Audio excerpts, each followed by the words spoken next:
Meus amigos, minhas amigas, meus irmãos, boa noite. Primeiramente, parabenizar as mães, as mulheres de uma forma geral, independente de ter um filho ou não, a mulher é mãe por natureza. Trouxe para a nossa reflexão do capítulo 1 do Evangelho segundo o Espiritismo as 3 revelações. Nós estamos afeitos a seguir o livro primeiro que nós conhecemos, que nós chamamos de Bíblia, no grego Bibliá, que significa livros sagrados. A Bíblia geralmente é composta por 73 livros. Dependendo da edição, isso pode mudar para 75, existe uma variação nesse sentido, mas não é tão importante. O importante é que ela traz esses conhecimentos que o cristianismo segue desde a época de Jesus e de antes dele. Nós ouvimos muito falar na palavra revelação. Revelação é uma ação divina que comunica aos homens os desígnios de Deus e a verdade que a estes envolvem. Isso seria a revelação. Revelar, do latim revelare, cuja raiz é velum, que significa véu, e essa palavra, ela figuradamente, nós entendemos como descobrir, dar a conhecer uma coisa secreta ou desconhecida. Então, essas revelações, antes de Cristo, existiam os profetas, que eram estes, que traziam essas notícias, sendo e outros já aconteceram. Essas previsões já foram confirmadas. Mas isso, poderíamos dizer, é uma tradição? Não, não seria uma tradição. Seria um conhecimento realmente que esses detinham e que eram quem faria a revelação para aquele povo. Se nós formos lá para os povos da Índia, nós vamos encontrar o Dalai Lama, que todos conhecem, é uma criatura que para eles é um papa, não é? Digamos assim, é uma pessoa que é respeitada. E eles seguem uma tradição que até hoje ela funciona, porque esse caso é do 13º Dalai Lama, que faleceu em 1933.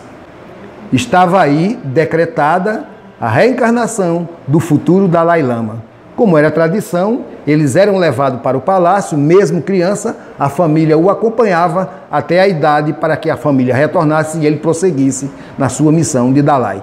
Então, era assim que se revelava, e ainda o fazem, para escolher o futuro Dalai, por conta deles acreditarem na reencarnação. Então, isso nos mostra que a revelação está aí. Um fato, um gesto, um som, tudo pode ser motivo de uma revelação, um sinal. Se nós formos lá no Evangelho, na Bíblia, lá no Êxodo, que é o primeiro livro da Bíblia, lá no capítulo 3, versículos 1 a 6, está assim: Moisés apacentava o rebanho de Jetro, seu sogro, sacerdote de Madiã, um dia em que conduziram o rebanho para além do deserto e chegou até a montanha de Deus, Horebe. O anjo do Senhor apareceu-lhe numa chama que saía do meio de uma sarça e Moisés olhava, mas a sarça ardia e não se consumia. Moisés vai se aproximando e diz para ele mesmo: vou chegar mais perto para contemplar esse extraordinário espetáculo e saber por que a sarça não se consome. Vendo o Senhor que ele se aproximara para ver, chamou-o em meio à sarça: Moisés, Moisés, eis-me aqui, respondeu ele. E Deus: não te aproximes daqui, tira as sandálias, porque o lugar em que te encontras é uma terra santa. Eu sou, ajuntou ele, o Deus de teu pai, o Deus de Abraão, o Deus de Isaque, o Deus de Jacó. Moisés escondeu o rosto e não ousava olhar para Deus. Então aí estava Deus se revelando a Moisés. E nós sabemos da história que foi onde Deus convida Moisés a ir libertar o seu povo, que era escravo lá no Egito, que tinha sido levado 400 anos antes por José, aquela história de José do Egito. Então, está lá na Bíblia, e isso ocorreu 5.000 anos antes de Cristo.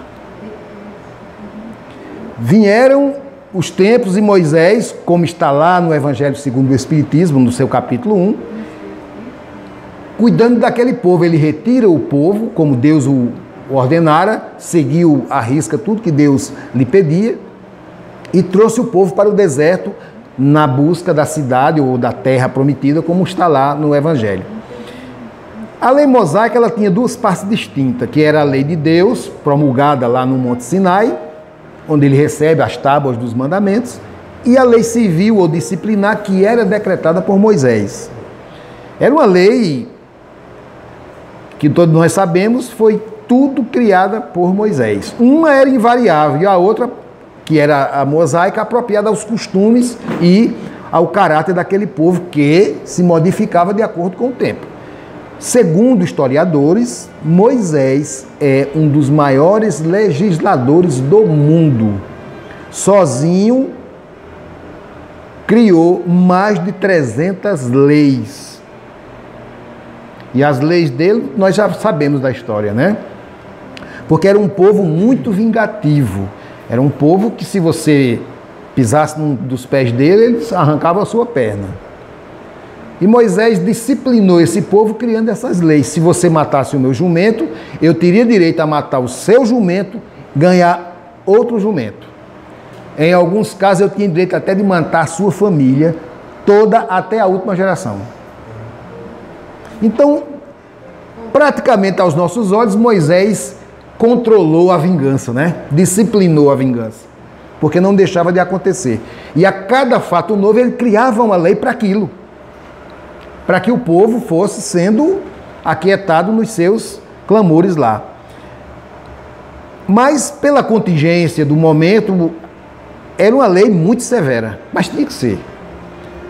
Embora a mensagem que revelada a Moisés fosse de amor, o Deus que ela apresentava àquele povo era um Deus para aquele povo tirânico, um Deus que perseguia, um Deus que matava, um Deus que castigava. E não havia essa mensagem do amor, para que eles, através do temor, tivessem o respeito a Deus. Porque vindos de onde vinham, do Egito, passaram a aprender, junto com o povo lá, a adorar vários deuses. E Moisés queria discipliná-los, trazendo a imagem de um Deus único. Mas como fazê-lo?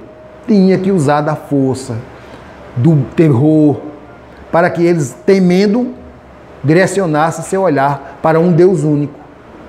E isso levou 40 anos, ele ali perambulando ali pelo deserto, arrodeando, dizem até que ele andou em círculos, porque Moisés conhecia muito aquela região. E aí Moisés consegue trazer seu povo para onde Deus o havia pedido, solicitado. Lá no Livro dos Espíritos, na questão número 4, Kardec perguntou: onde se pode encontrar a prova da existência de Deus? E os Espíritos nos respondem: num axioma que aplicai às vossas ciências, não há efeito sem causa. Procurai a causa de tudo que não é obra do homem e a vossa razão responderá. Isso é fantástico. Nós vemos aí a natureza, por exemplo, o homem faz uma árvore de plástico idêntica à árvore que nós temos na natureza, mas ela não dá fruto. Olha que rosa linda, mas não tem perfume. Então, não é de Deus. Isso é fantástico. É uma revelação que muitos que não criam até então passaram a pensar. E usando essa lógica, nós vamos facilmente detectar o que é e o que não é obra de Deus, não é? O tempo vai passando e a primeira revelação seria Moisés para com o povo. A segunda seria a vinda do Cristo, anunciada por profetas mesmo depois da época de Moisés e até no caminhar com Moisés já se cogitava a vinda de um Salvador, de um ser iluminado. Há quem diga que 700 anos antes da vinda de Cristo, Buda já falava da vinda de um ser iluminado. Lá em Mateus, no capítulo 1, versículos 17 a 24, nós vamos encontrar assim: portanto, as gerações desde Abraão até Davi são 14. Desde Davi até o cativeiro na Babilônia, 14 gerações. E depois do cativeiro até Cristo, 14 gerações. Eis como nasceu o Cristo. Maria, sua mãe, estava desposada com José. Antes de coabitarem, aconteceu que ela concebeu por virtude do Espírito Santo.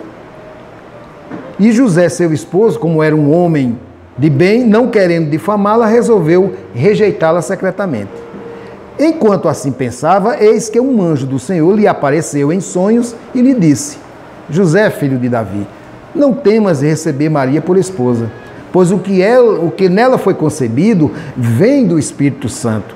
E ela dará à luz a um filho, a quem porás o nome de Jesus, porque ele salvará o seu povo de seus pecados.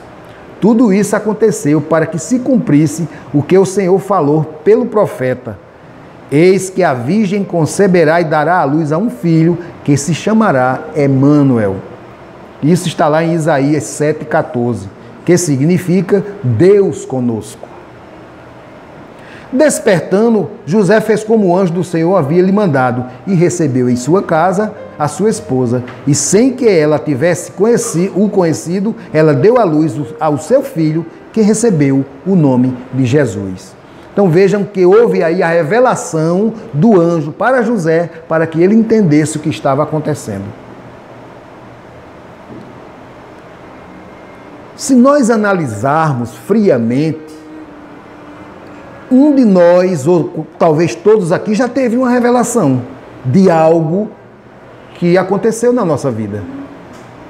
Um sonho, alguém disse alguma coisa, um sinal, uma intuição, o que nós chamamos de premonição. Algum de nós já teve isso. Isso é mediunidade.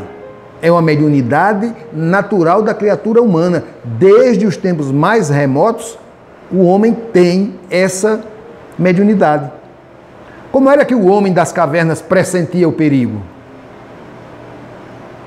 Tinha o olfato aguçado, a visão, o ouvido, mas ele pressentia o perigo, e às vezes a distâncias. Então isso já vinha na natureza da criatura humana. Essas revelações nada são do que a sequência lógica dos fatos que irão acontecer daqui para o fim dos tempos. E estão acontecendo. Deus já previu tudo. Está tudo dentro dessa ordem. Tudo vira de acordo com os ciclos, com a época, com a era. E não há como fugir. Muitos aqui se lembram que falavam que no ano 2000 o mundo ia se acabar. Estamos aqui em 2018.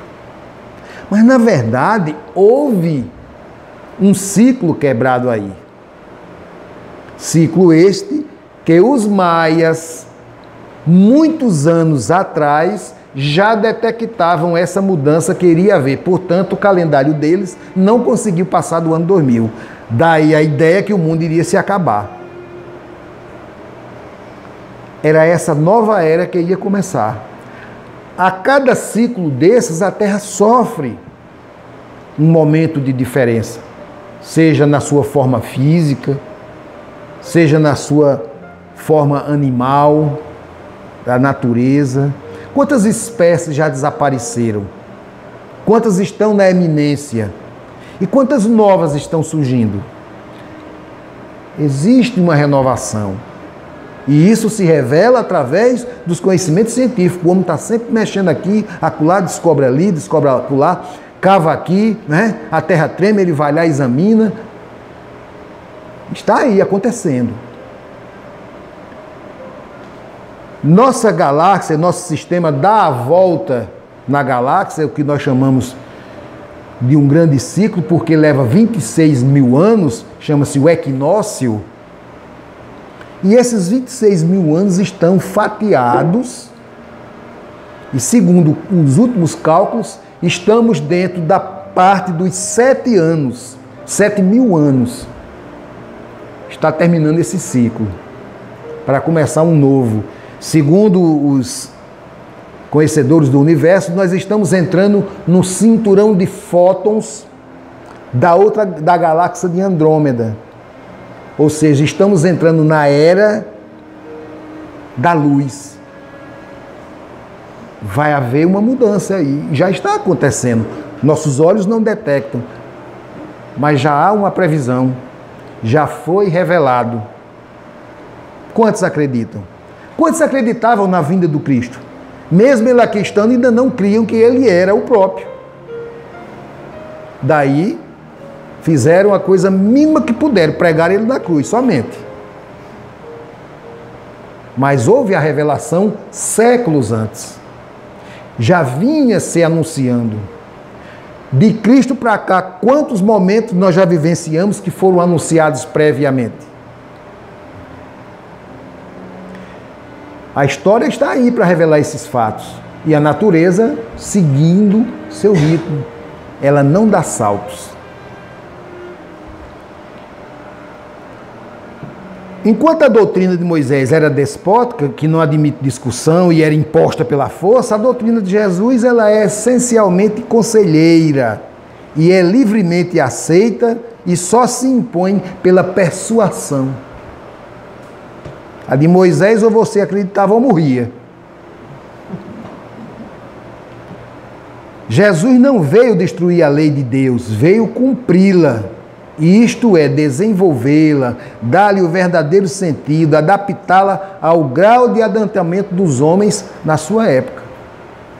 Coisas que estão no Evangelho que nós lemos se encaixam perfeitamente nos dias atuais, escritas há 2000 anos atrás. Estão aí. Isaías teve uma revelação do automóvel 2000 anos antes de Cristo.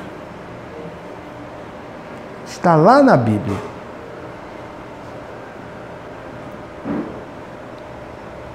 Por isso é que se nos depara nessa lei o princípio dos deveres para com Deus e para com o próximo, que é a base da doutrina do Cristo.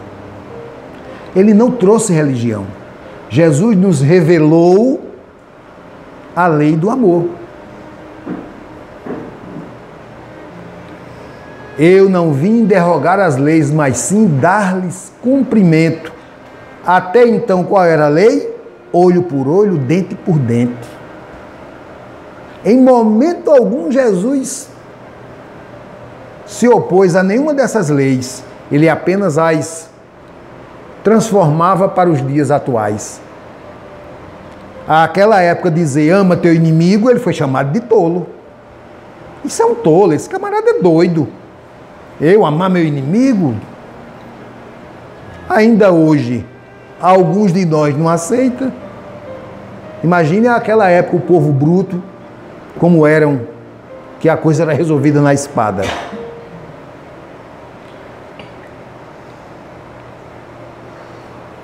Lei é uma norma elaborada e votada pelo poder legislativo. É obrigação imposta pela consciência e pela sociedade. É uma regra. E vejam que Moisés fez com sabedoria. As leis que ele criava se encaixavam perfeitamente aos costumes e às necessidades daquele povo. Se trouxermos para hoje, a coisa vai degringolar porque não funciona mais. Nós não estamos mais naquele patamar de raciocínio, de consciência, de conhecimento. E justiça é um conceito abstrato que se refere a um estado ideal de interação social. Dar a quem é de direito. Justiça seria lei penal. Seu símbolo é aquela mulher com os olhos vendados a balança numa mão e a espada na outra. A balança significando o equilíbrio e a espada a retidão da justiça. Está aí para a gente hoje, não é? Aí passa-se o tempo, Jesus vem, propaga, espalha seu evangelho, diz a seus apóstolos, ide pregar o evangelho por toda a terra. Paulo foi o que mais caminhou, chegando até Roma. E a história está aí. Os ciclos, as eras, as épocas. E chegamos a esse nível de hoje e veio-nos a terceira revelação através do Espiritismo. O Espiritismo, para nós, é considerado a terceira revelação. Lá no Evangelho, tem um trechinho que é de João capítulo 15, versículos 17 a 26, que diz assim: se me amais, guardais os meus mandamentos. E eu rogarei ao Pai, e Ele vos dará outro Consolador, para que fique eternamente convosco, o Espírito da verdade, a quem o mundo não pode conhecer, porque não o vê e nem o conhece. Mas vós o conhecereis, porque Ele ficará convosco e estará em vós. Mas o Consolador, que é o Espírito Santo, a quem o Pai enviará em meu nome, vos ensinará todas as coisas e vos fará lembrar de tudo o que eu vos tenho dito. Em cima disto, surge a doutrina dos Espíritos. Allan Kardec, previamente escolhido pela espiritualidade, lhe foi revelada através dos Espíritos essas informações que hoje estão aí no Pentateuco Espírita, para que qualquer um tome conhecimento de uma forma fácil, de simples entendimento, não precisa muito esforço, porque está tudo ali de uma forma muito prática e de fácil compreensão.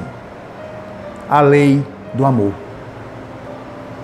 Os Espíritos trouxeram as informações, Kardec as compilou, montou os livros que obedecem uma sequência e um está contido no outro,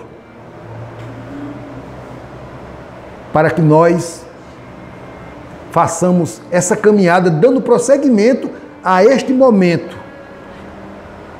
E a quem atribuir? A primeira atribuímos a Moisés, a segunda a Cristo e a terceira não temos a quem atribuir a não ser a os Espíritos. Não existe um nome, não existe uma criatura, foram os Espíritos. Kardec apenas estruturou, foi encarregado da missão tal qual Moisés foi lá atrás em libertar o seu povo. E está aí à nossa disposição. Todos acreditam? Todos conhecem a doutrina dos Espíritos? Todos a respeitam? Imagine o trabalho que Moisés teve. E Cristo? Já tinha vindo Moisés, e Cristo que veio distorcer, não derrogando, mas mostrando o outro lado da moeda. Então nós conhecemos o Cristo e conhecemos o Moisés. E agora temos a doutrina dos Espíritos, que nos mostra que nós somos responsáveis pelos nossos atos. Não há quem atribuir culpa, a não ser a nós mesmos. Isso nos foi revelado, foi tirado o véu, e hoje nós enxergamos mais amplamente o mundo como verdadeiramente ele deve ser. Vós viveis num mundo de aflições, disse o Cristo. A felicidade não é deste mundo. Tudo nos foi revelado. Nós temos plena consciência do que estamos fazendo aqui através do conhecimento da doutrina dos Espíritos. Sei quem sou, de onde vim e para onde vou. Que até então nenhuma outra religião informa. Até discordam onde nós cremos na reencarnação, as outras não acreditam. Mas não vai deixar de existir por isso. O progresso vai se dar independente, queiramos ou não. Quem somos nós para atrapalhar?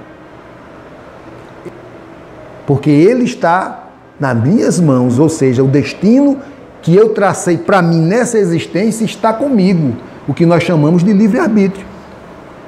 Nem tudo que eu programei pode acontecer, mas já programei. Quantos de nós desperdiçam, na forma de falar, a encarnação presente, desviando-se do propósito real do qual estou aqui?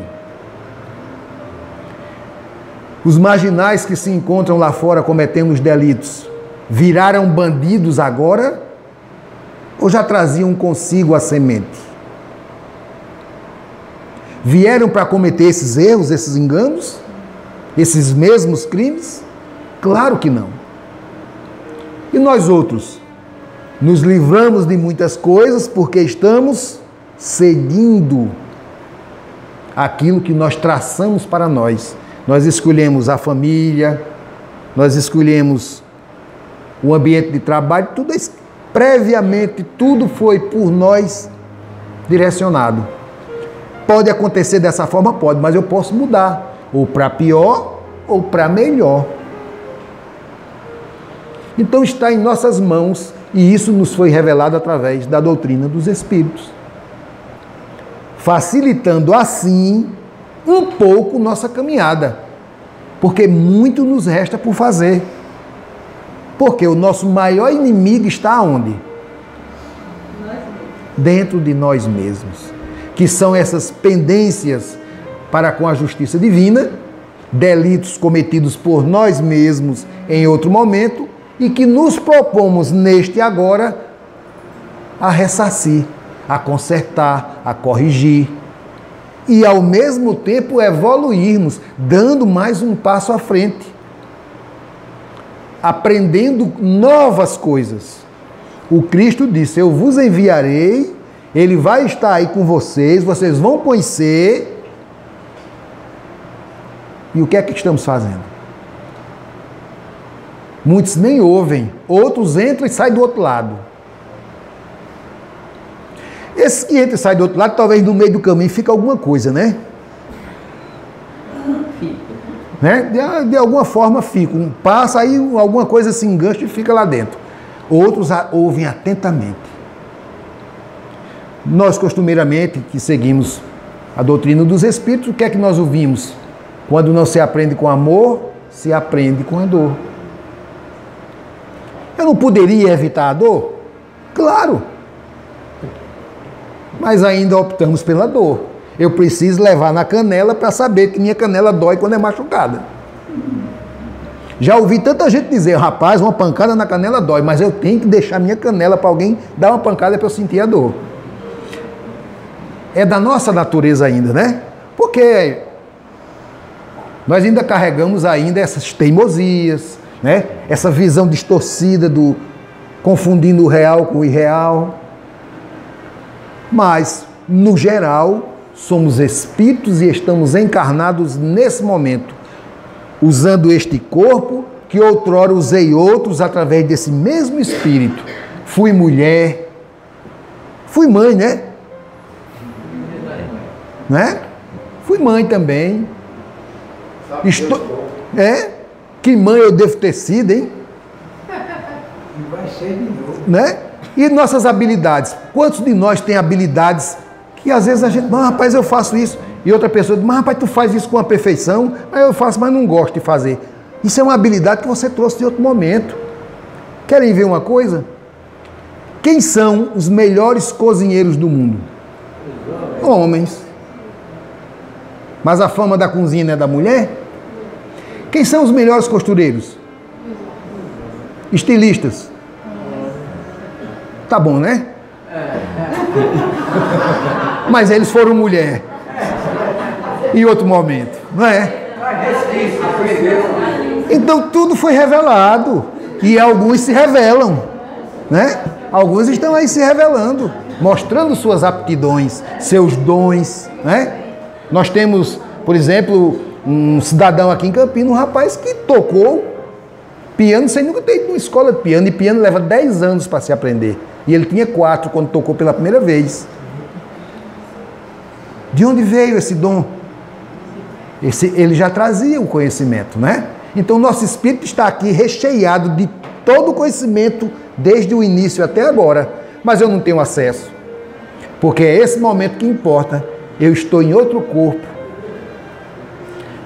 Comparando ao computador, eu tenho aqui arquivos e pastas que eu não tenho acesso.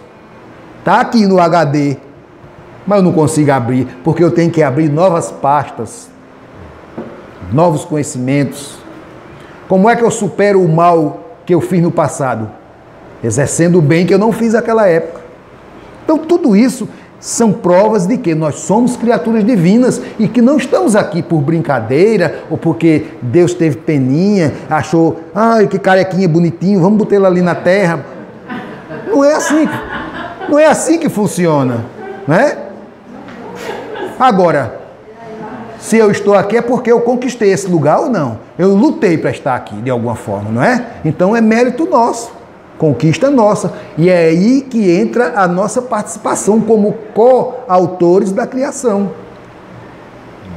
Planeta Terra, vou botar vocês aí, cuidem. É de vocês. Uns cuidam, né? Mas outros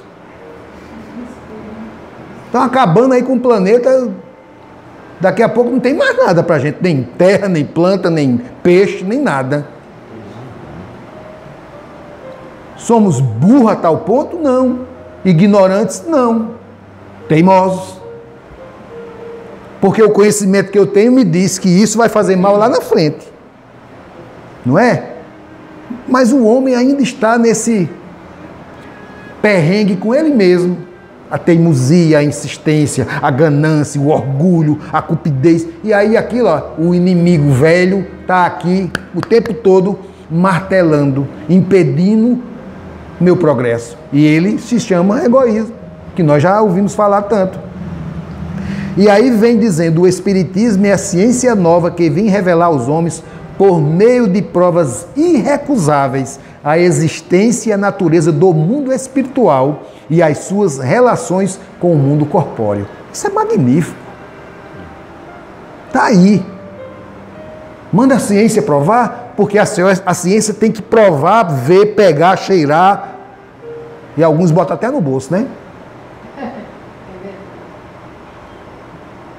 Então, a doutrina não precisa provar nada a ninguém. Quem não estiver de acordo, que prove o contrário. Segundo, vamos voltar agora para as leis, segundo o direito, o que é que o direito nos diz? A prova da acusação, o ônus da prova cabe a quem acusa. Então, se alguém me acusa que é mentira, isso aí ele prova o contrário. Eu acredito. E exemplos não faltam, né? Eu citei um do pianista e outros de pintores, não é? Quantas pessoas estão aí exercendo habilidades que pessoas sem o braço, mas com os pés faz coisa que eu com 4 braços não faria. Não é? Com os pés pintam, escreve. Eu conheci uma professora na cadeira de rodas que ela escrevia no quadro, a letra dela, daqui a 100 reencarnações eu não tenho uma caligrafia daquela. E ela escrevia com o pé, imagine com a mão como seria. Uma jovem nos Estados Unidos pilota jato com os pés. Um jato desse para você pilotar, você tem que entrar na aeronáutica, passar de soldado até, no mínimo, coronel, para poder pilotar um jato. Ela anda a cavalo, pilota lancha, com os pés. Isso é mostrando o quê? Isso é revelando a quem tem 12 braços e que é um pouco preguiçoso e não quer fazer as coisas, porque diz que não sabe. Não sabe ou não quer aprender? Tem uma diferença, né?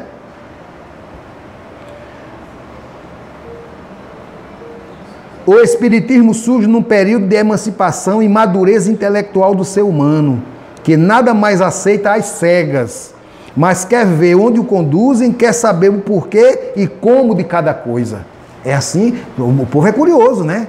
O povo tem que ver tudo, tem que esmiuçar.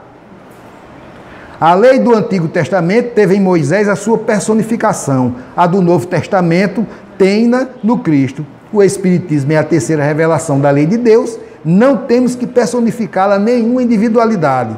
Assim como o Cristo disse, não vim destruir a lei, porém cumpri-la. Também o Espiritismo diz, não venho destruir a lei cristã, mas dar-lhe execução.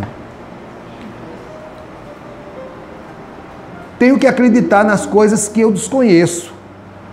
Muito embora duvide, mas eu tenho que acreditar. Eu não conheço, eu vou questionar o que eu não conheço? Como? Para eu questionar esse tecido, eu tenho que saber que isso aqui é um tecido, de onde veio, de que é feito. Então, o que nos foi revelado é conhecimento, serve para este momento e outros mais na frente, porque nós estamos aprimorando cada vez mais essas orientações. Nós temos hoje uma consciência diferente de 2000 anos atrás, não é? Muito embora alguns de nós ainda pensem como se estivessem há 2000 anos atrás. Esses vão demorar mais um pouco. Ainda permanecem na lei do olho por olho, dente por dente. Com tudo isso que já nos foi revelado, eles ainda não despertaram, não abriram os olhos, não acreditam naquilo que se deve acreditar, porque é incontestável. Eu não tenho mais em que eu vou me pegar para dizer ou contradizer que aquilo não é válido. Posso não concordar, mas eu dizer que aquilo não existe, aí eu tenho que provar por que não existe. Então é preciso que a gente tenha essa consciência e analisar que tudo isso veio para o nosso bem, para o nosso favorecimento. Por quê? Porque esses espíritos passaram pelo mesmo processo que nós estamos passando. Ninguém já nasceu anjo voando e tocando flauta por aí, não. Todos eles foram criados simples e ignorantes lá na sua origem. Passaram esse processo todinho que nós estamos passando e são quem são hoje porque progrediram. Por isso que nos ajudam. Graças a Deus, a misericórdia divina, eles se comprometem. Senhor, deixa eu seguir esse camarada aqui, esse cara aqui vai dar trabalho, mas eu vou junto com ele. Nosso anjo da guarda, que está conosco desde a nossa criação e vai conosco até onde não precisar mais. Fora isso, ainda tem os espíritos amigos, espíritos afins, que nos acompanham. Agora tem também aqueles que não gostam muito da gente, né? Que fazer o quê? Infelizmente eles não aceitam muito a cara da gente, mas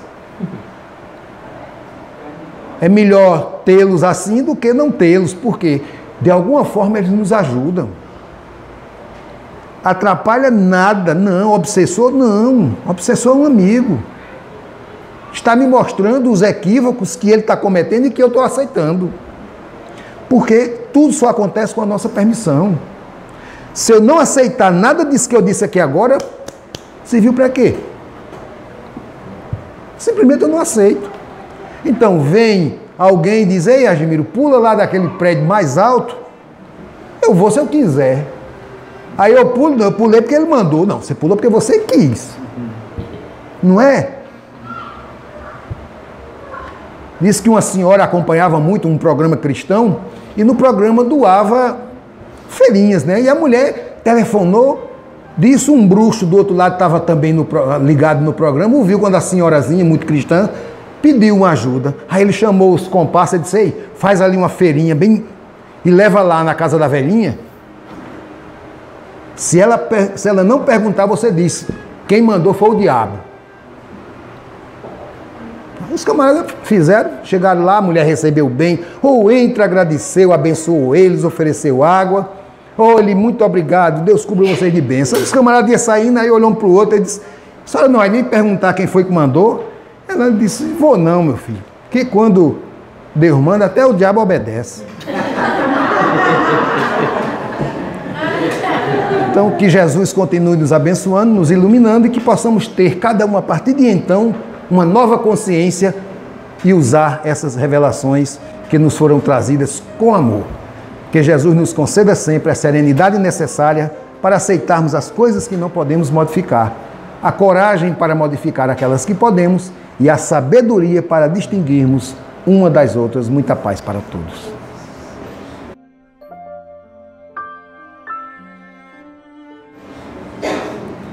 Eu sempre achei, seu menino, esse capítulo 1 do Evangelho segundo o Espiritismo, do ponto de vista filosófico, um dos mais importantes.